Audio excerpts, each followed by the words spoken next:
Good morning and greetings from Northumberland on Monday the 26th of September. I've had a disaster this morning. After 2.5 years of faithful service, the tripod I used to record these films has broken this morning. I've got the camera propped up, the phone propped up in front of me to try and do this. It's going to be even more difficult for daily prayers, but I'm going to do my best.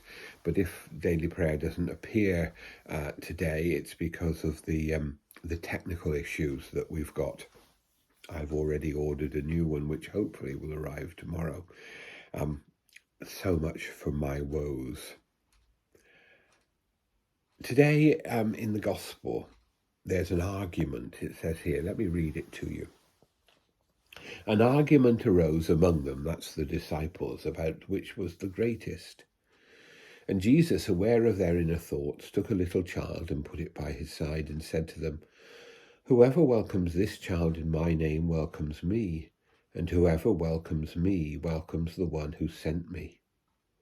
For the least among you all is the greatest."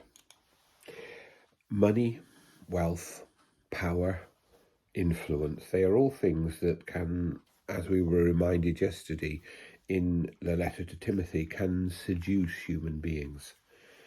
And we do live in societies that are prone to that seduction. If it isn't wealth, it is power. And if it isn't power, it's influence. All those things come together, but they challenge us. They challenge us to look at things in a different way,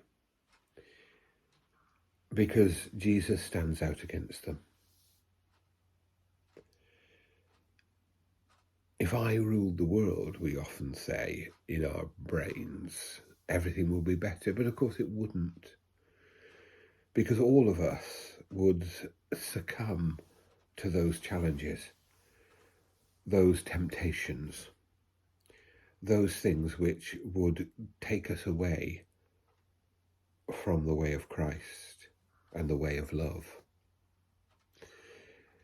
And what Jesus is saying to us is that we have to be prepared within ourselves to have this revolution that recognizes that money, wealth, power, influence is not at the heart of the way of love, but simplicity and service. Because all too often, power and wealth can be distorted. My inbox on my phone at the moment is filled with messages from friends in Iran. Not in Iran, but from Iran, who have friends in Iran. They are all disturbed by the violence there. The violence that was stirred up by the treatment of a woman who went without a hijab, a headdress, was beaten to death by the people of power. And since those days, there has been a febrile uprising of people who are being brutally suppressed. The abuse of power. I'd ask you, those of you who are English and follow this, or European, to think about our brothers and sisters in Iran, where a wicked abuse of power is tormenting the people.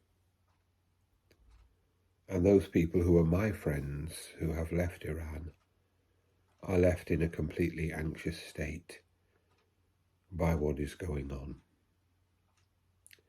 Let us not be seduced by the ways of the world, but let us follow the way of Christ. May God bless Iran, Ukraine, and all the oppressed people of the world. And may God teach us the ways of love.